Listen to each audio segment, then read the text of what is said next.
estás? Hola, ¿qué tal? ¿Cómo estás? Hola, Daniel. Hola. ¿Cómo estás? Hola, ¿qué tal, familias? Madre mía, qué emoción. Gracias por venir y estar aquí listos para la entrevista de Daniel Millán. Daniel, ¿cómo estás? Yo muy bien, ¿y tú cómo estás? Bien. Sí, con muchas ganas de que me hagas esta entrevista. ¿Cuántos años tienes? Yo tengo muchos. Cuando se llega a cierta edad, a veces es un poco delicado hablar de la edad que se tiene, pero tengo más de 40 y menos de 50. Vale. Yo tengo 30. Muy bien, muy joven. Una chavalilla. Estás hecha. Espera, empezamos ya. Bueno, Muy vamos bien, a empezar ya. perfecto. Buena, hola, esto es Talking Sin Filtros y es un espacio donde entrevistaremos a personas sobre el tema neurodivergente y yo me llamo Arianna, soy la entrevistadora principal y soy una persona con el trastorno del espectro autista nivel 2, diagnosticado a los 20 años y bueno, pues vamos a empezar con la entrevista. Daniel Millán es psicólogo y experto en trastornos del neurodesarrollo y ha escrito dos libros. Mi hijo es autista, ¿y ahora qué? Y la guía autista. Mi primera pregunta es, ¿eres psicólogo sanitario? ¿Por qué decidiste estudiar esta carrera? Pues la verdad es que desde que yo estaba, cuando estaba estudiando, yo creo que ya en los primeros años del instituto, la verdad es que yo tenía mucho la necesidad de comprender por qué la gente pensaba como pensaba, por qué pensamos diferentes, y eso nos llevaba a actuar diferente. Y me llevó un poco a estudiar un poco pues, el comportamiento del cerebro y de la mente, y siempre me ha atraído muchísimo los distintos comportamientos humanos. Y luego ya más tarde me enfoqué hacia el neurodesarrollo, hacia el autismo en particular. Pero desde muy pequeño, desde que era un chaval, en el instituto ya me preguntaba mucho el del porqué de las cosas. A mí también me ha gustado mucho estudiar también el comportamiento humano. Fíjate que he visto el documental de la niña que estuvo atada en una silla, de la Jenny, Ujú. de una niña salvaje que la encontraron en Estados Unidos. No sé si sabes el caso. Sí, sí, sé lo que es. Ujú. Entonces, me gusta mucho y también me ha gustado mucho estudiar sobre teoría de la mente también. Muy bien, estupendo. Em, Me gustaría preguntarte, ¿qué te ha ayudado a entender la psicología, la mente, más tu mente y la de las otras personas? ¿Te ha ayudado? Pues yo creo que la de las otras personas sí, sí que me ha ayudado muchísimo, aunque tengo que decir que cuanto más aprendo, más tengo necesidad de seguir estudiando, porque creo que es un conocimiento que hay que ampliar continuamente. Creo que la psicología, en general, todas las carreras dedicadas al ámbito de la salud y la educación requieren de una renovación constante, porque no significa que lo que hayas aprendido esté mal. Algunas cosas sí, algunas de las cosas que yo cuando empecé a estudiar, pues ahora se han demostrado que son incorrectas, ¿no? Pero es importante saber, incluso cometer esos errores para poder ser más precisos en las investigaciones y en los tratamientos que damos a las personas. Entonces sí que me ha ayudado a comprender la mente de los demás, pero es cierto que con respecto a mí creo que no. Creo que esa labor de introspección interna que se debe hacer muchas veces, creo que cuando tienes mucho conocimiento sobre el comportamiento y la psique humana, a veces es difícil ponerlo en práctica en uno mismo, en una misma. Y esa labor creo que es mejor dejársela a otros. Creo que somos poco objetivo con nosotros mismos, y creo que el propio autoanálisis a veces es complejo y es complicado a un nivel profundo. A nivel superficial, por supuesto que se puede hacer, pero a un nivel profundo es complicado, y a veces por eso es necesario tener la visión externa, ¿no? De otra persona que te ayude un poco a ver pues cómo haces lo que haces, bueno, y los errores que puedes estar cometiendo y cómo mejorar como persona. ¿Por qué empezaste a trabajar con personas del colectivo neurodivergente? Pues es una anécdota que he contado varias veces, de hecho se incluye en uno de los libros que ha mencionado, en la guía autista. Yo cuando estaba terminando de estudiar la carrera, estaba como entre dos mundos principalmente, dedicarme a la parte más clínica o la parte más social. De hecho, estaba empezando a hacer estudios de posgrado en cuanto a la clínica, pero también en cuanto a cooperación al desarrollo. Yo trabajé en varias organizaciones no gubernamentales de cooperación al desarrollo con población inmigrante y con población desprotegida. Entonces estaba entre esos dos mundos, ¿no? Pero mientras compaginaba estos estudios con el trabajo, bueno, pues tuve la oportunidad de conocer a una persona que en ese momento no se sabía que era autista y resultó que era autista.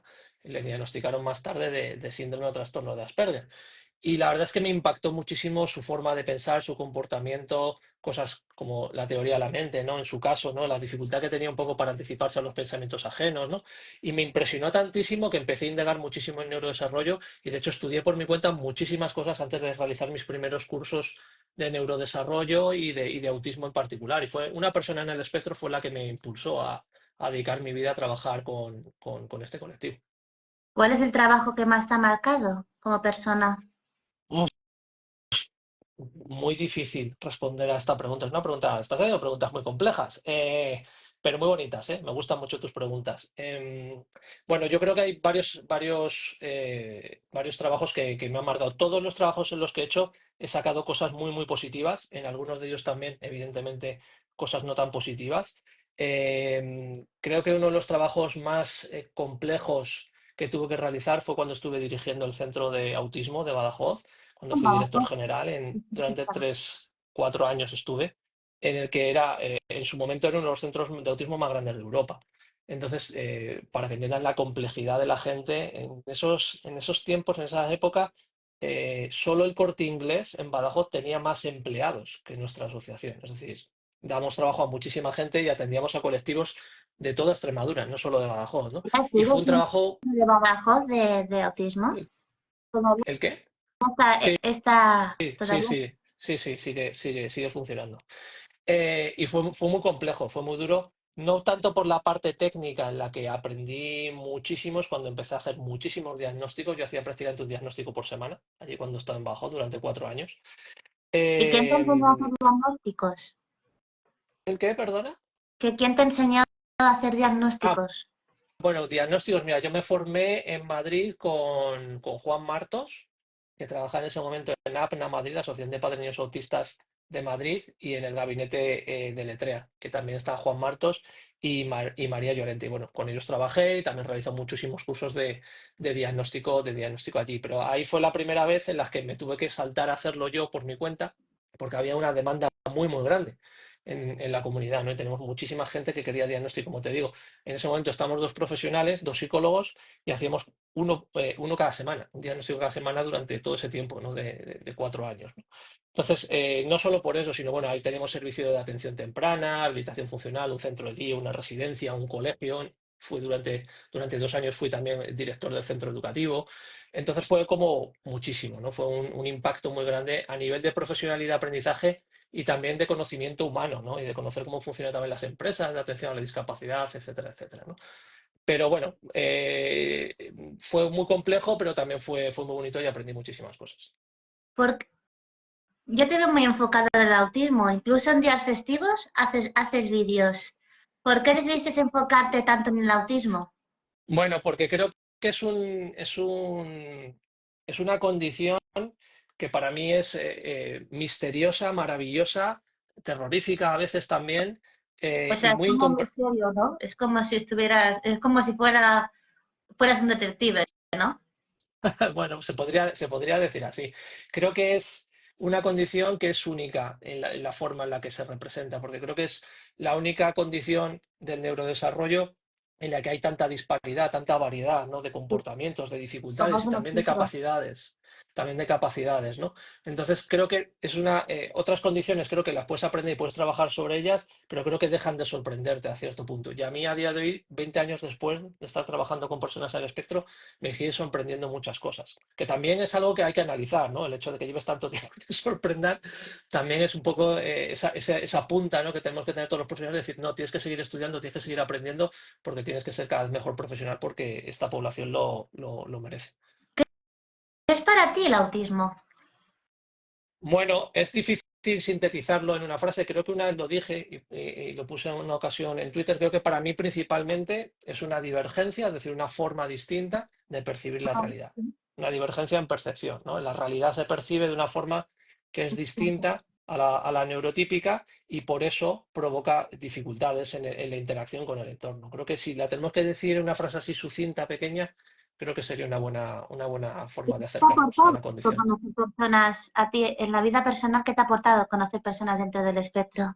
Pues muchísimas cosas, sin decirte más. No es lo típico de decir, tengo alguna amiga autista, ¿no? Para mí, mi mejor amiga, que desgraciadamente ahora la tengo muy lejos porque se ha ido a vivir a Australia, es una persona en el espectro. ¿Ah, sí? Entonces, sí, es una persona que diagnostiqué hace muchísimos años, muchísimos años, y que, bueno, después se convirtió en una grandísima amiga mía. Entonces, me ha aportado muchísimas cosas. Me aporta para empezar una visión del mundo que es más justa, es más sensata, es más lógica. Y en un mundo, como digo en el libro, ¿no? En un mundo loco de neurotípicos, tenemos que Sí, en tener un muchas mundo veces muy esa, hipócrita. Vivimos en un esa, mundo muy... eh, totalmente, ¿no? Y al final con muchas reglas no escritas que son absurdas y que todo el mundo admite porque sí, ¿no? Entonces tener la visión de una persona en el espectro que dice, no, no, ¿por qué? ¿Por qué? Necesito saber por qué. Y decir, pues no tiene explicación. Y decir, si es que tienes toda la razón del mundo. Creo que esa visión que tenéis las personas en el espectro es ultra necesaria. Y estoy convencido de que si hubiese más personas en el espectro que pudiesen tomar decisiones que nos afectaran a toda la demás población, la cosa mejoraría bastante en todos los sentidos. ¿Y te sientes identificado con el colectivo neurodivergente? ¿Cómo? ¿Perdona? ¿No te he entendido? Que si te sientes identificado con el colectivo neurodivergente. El colectivo neurodivergente es un colectivo muy amplio, ¿vale? Y estamos ahora en un momento de crecimiento muy importante para definir un poco qué es neurodivergencia y qué es neurodivergente, ese paraguas de la neurodivergencia hasta dónde llega. Pero en general sí, porque yo siempre me considero una persona un poco atípica también. De hecho, muchas personas me preguntan, ¿pero tú eres autista, Daniel? Me lo siguen preguntando a día de hoy, ¿no? Y me siento muy identificado porque creo que no soy una persona normal, así decirlo, entre unas comillas muy grandes. Tú eres una eh, persona y a- diferente. sí, y a veces me encuentro más a gusto con personas que son pues un poquito distintas, que se salen de la norma y que por ejemplo no, y por ejemplo se plantean ese tipo de cosas, de decir, oye, ¿por qué tengo que saludarte 20 veces en el trabajo si ya te saludo una vez? Es absurdo, es ridículo, ¿no? Este tipo de cosas para mí son interesantes y a veces me hacen sentir muy cómodo y la sinceridad autista que mucha gente puede considerar dolorosa, cuando ves que es sin maldad a mí me resulta muchísimo más práctica, ¿no? Que esa amabilidad escondida, ¿no? De subterfugios que haces tienen los neurotípicos. Yo sé que has escrito la guía autista. ¿Qué te motivó a escribir este libro? Pues mira, esto es una cosa que es muy interesante porque muchísimas personas en el espectro, entre ellas una queridísima amiga mía, Adela, el Ali, me lo estaba diciendo continuamente, diciendo, Dani, tienes que escribir un libro porque lo necesitamos, porque es que nos dan el diagnóstico y no nos explican absolutamente nada. Y muchas de las consultas que yo tengo especialmente con familias, pero también con personas adultas en el espectro, les tengo que explicar sintéticamente los contenidos de la guía autista cuando son cosas que sabemos desde hace muchísimo tiempo y que es imperativo que los profesionales sepan y comuniquen cuando dan un diagnóstico. Entonces, al final, fue una motivación de decir, es que esto es un alimento que es muy práctico, tanto para mí como para las propias personas autistas, incluso para los profesionales que tengan que decir, mira, acabas de tener el diagnóstico, esta es una guía de cómo funciona tu cerebro. ¿Vale? Es que es imprescindible tener ese libro de instrucciones muchas veces, que me dicen las personas en el espectro, ¿no? Me dicen, por fin tengo un libro de instrucciones de lo que me pasa en la vida. Creo que es súper necesario y en algunos casos incluso es imprescindible, ¿no? Una de las cosas más bonitas que me ha pasado en estos años, desde que escribí La Guía Autista, es que prácticamente no hay ninguna semana del año en la que no reciba algún mensaje por algún canal o mail o redes sociales en que una persona autista me diga muchas gracias por escribir el libro, me ha cambiado la vida, ¿no? Y eso para mí, bueno, es una satisfacción increíble. ¿Tienes pensado escribir más libros? Sí, de hecho, ahora mismo, mira, ahora mismo os comento aquí, algunas cosas ya las he comentado antes, otras son a lo mejor es en primicia, no recuerdo si las he comentado, pero ahora mismo estamos terminando en mi equipo de escribir un libro. Y va a ser un libro muy impactante, va a ser un libro muy necesario también. Qué Y guay. estamos a puntito, estamos haciendo las revisiones, esperamos ¿Tienes el poder título? lanzarlo, no lo puedo decir, porque eso sería revelar demasiado. Pero mucha gente que está por aquí conectada seguro que sabe de qué va, ¿no? Y va a ser impactante, va a ser muy impactante porque va a ocupar un espacio ¿De muy qué va el necesario. libro? No puedo contar todavía nada. Es un libro sobre autismo, sobre una parte del autismo de la que es importante hablar, ¿vale? Ese es Muy uno que va bien. a salir dentro de muy poquito. Después también voy a sacar un cuento con la Michi autista, con mi querida Marisa. Está ya a punto, está ella ya con las ilustraciones. El guión ya está terminado. Uy, a mí me Va a estar, va, encantan los cuentos. va a estar súper chulo. Esperamos que pueda salir antes de abril. Esa es ¿Y la cuál idea va de a la editorial. iniciar el cuento? Porque yo me Sí, lo sí. quería leer. No te preocupes que os lo comunicaremos y os lo avisaremos. Pues ese también para el año que viene va a estar. Y tengo un tercer libro también ahí en la guantera que va a salir con otra editorial el próximo año. Así que 3 libros por lo menos el año que viene. Qué guay. ¿Y qué pasiones tienes aparte del autismo? ¿Qué te gusta? Pues, pues, ¿qué me gusta? Pues a mí me gustan muchas cosas relacionadas principalmente con el arte. Me gusta muchísimo la música, eso ya lo sabéis muchas personas, que toco algunos instrumentos musicales. Me gusta muchísimo el cine. Hace unos años, cuando vivía en Cataluña, iba mucho a un cine que empezó en Madrid, pero ahora está en Cataluña, que se llama Fenómena, que ponen películas en versión original, de ¿Tú ciencia dónde ficción. Me gusta muchísimo también la vives ciencia aquí en ficción. Cataluña? ¿Tú dónde Está en vives? Barcelona. Ah, pero tú... No, yo ahora vivo en ¿dónde? Madrid. Vivo Ah, en Madrid, pero estuve viviendo una época en Mataró y también viví en Girona un poquito tiempo. Y luego en Mallorca he estado viviendo 3 años. ¿tú de Pero iba dónde mucho a vives? un cine de Barcelona. Yo soy de Madrid, soy originario de Madrid. ¿Y qué más me gusta? Pues la cultura en general, museos, exposiciones, todo lo que tiene que ver con el arte, teatro, monólogos. Eso me encanta. ¿Qué tipo de películas te gustan? Pues me gusta un poco de todo. Me gusta desde películas de ciencia ficción o de acción hasta películas de humor. Sí es cierto que hay con ciertos géneros con los que no tengo mucha tolerancia, que no me gustan mucho. Las de risas así un poco absurdas, pues tampoco me gustan mucho. Prefiero un humor un poco más elaborado. Pero me gusta un poco de todo de cine. Y me gusta mucho disfrutar del cine con calidad. Es decir, a mí me gusta atesorar las películas que me gustan, igual que los discos que me gusta tener los originales. Soy un poco melómano en ese sentido porque creo que es importante contribuir al arte en ese aspecto. Es decir, si algo te gusta, ayuda a los autores de ese producto. Creo que eso es una cosa importante. Otra cosa es que todo el mundo evidentemente tiene copias, ¿no? Y se descarga cosas, pero creo que cuando algo nos gusta hay que hacer un esfuerzo por premiar al autor o a los autores de ese producto para que puedan seguir produciendo eso que te gusta. Para ti, ¿qué es la felicidad?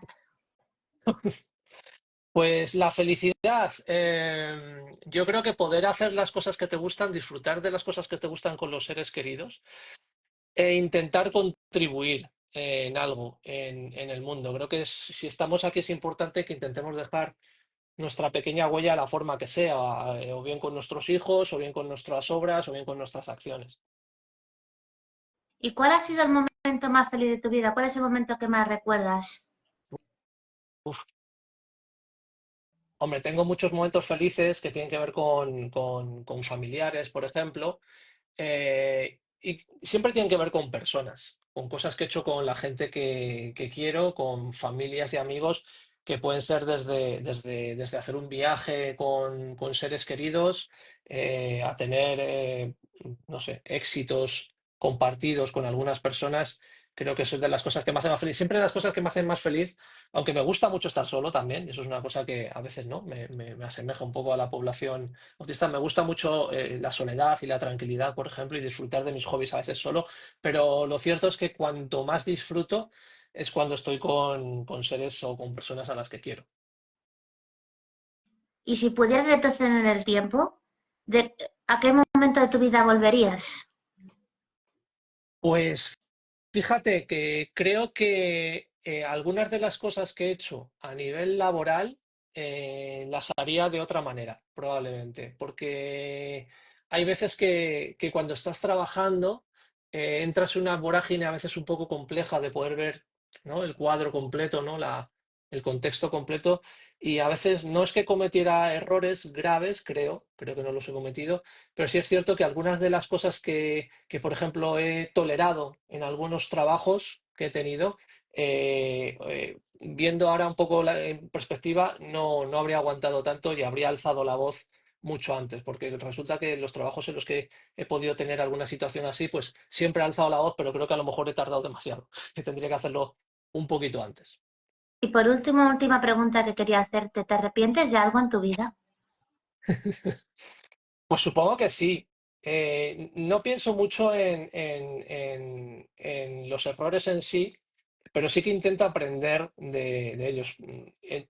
Supongo que he cometido muchos errores y que seguiré cometiendo muchos errores, pero creo que dentro de lo que cabe, la verdad es que soy una persona que tengo una conciencia muy despierta y soy de las personas que pierde mucho se desvela profundamente y sufro de un insomnio muy Pues yo terrible también. Yo también soy cuando otra algo me persona de- preocupa. Cuando algo me preocupa o pienso que he hecho algo malo o que tengo que corregir algo, no descanso, soy incapaz de dormir, ¿no? Es gente que duerme a pierna suelta, ¿no? Incluso discute, ¿no? A lo mejor con su pareja y al momento están roncando y a mí eso me parece alucinante. Digo, pero madre mía, qué capacidad tiene, ojalá.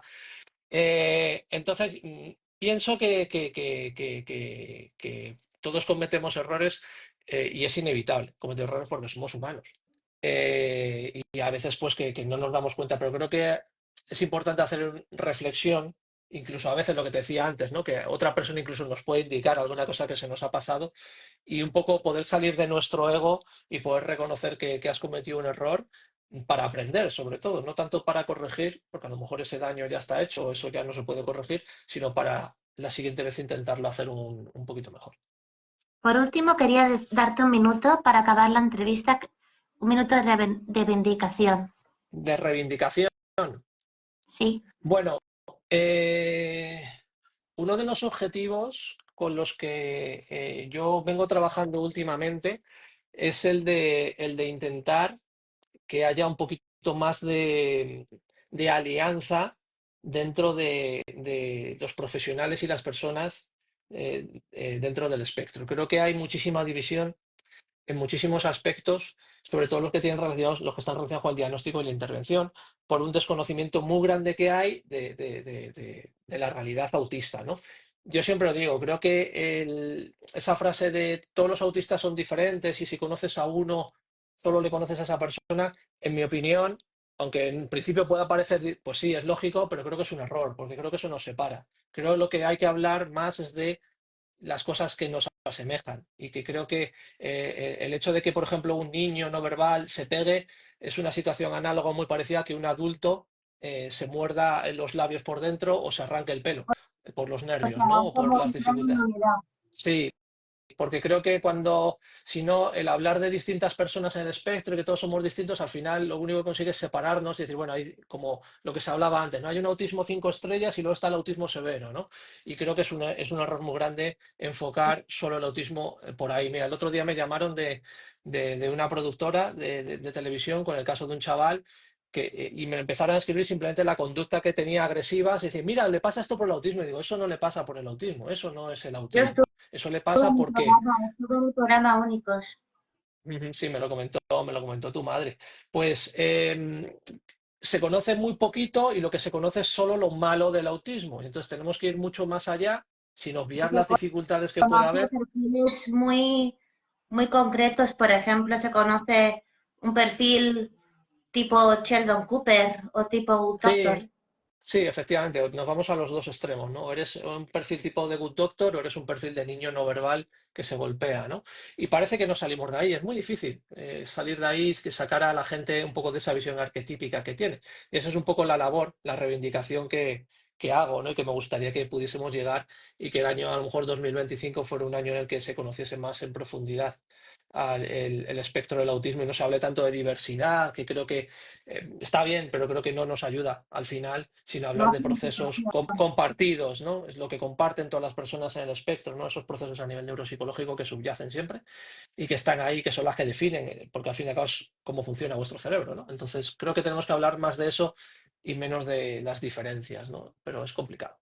Pues nada, muchísimas gracias y, y nos vemos en el próximo podcast. Muy bien, Adiós. pues muchísimas gracias por la entrevista. Un saludo a todo el mundo. Cuidaros. Chao. Adiós, Daniel. Ad- Adiós. Adiós. Muchas gracias. Ahí está. Hola, ¿qué tal? ¿Cómo estás? Hola, Daniel. Hola. ¿Cómo estás? Hola, ¿qué tal, familias? Madre mía, qué emoción.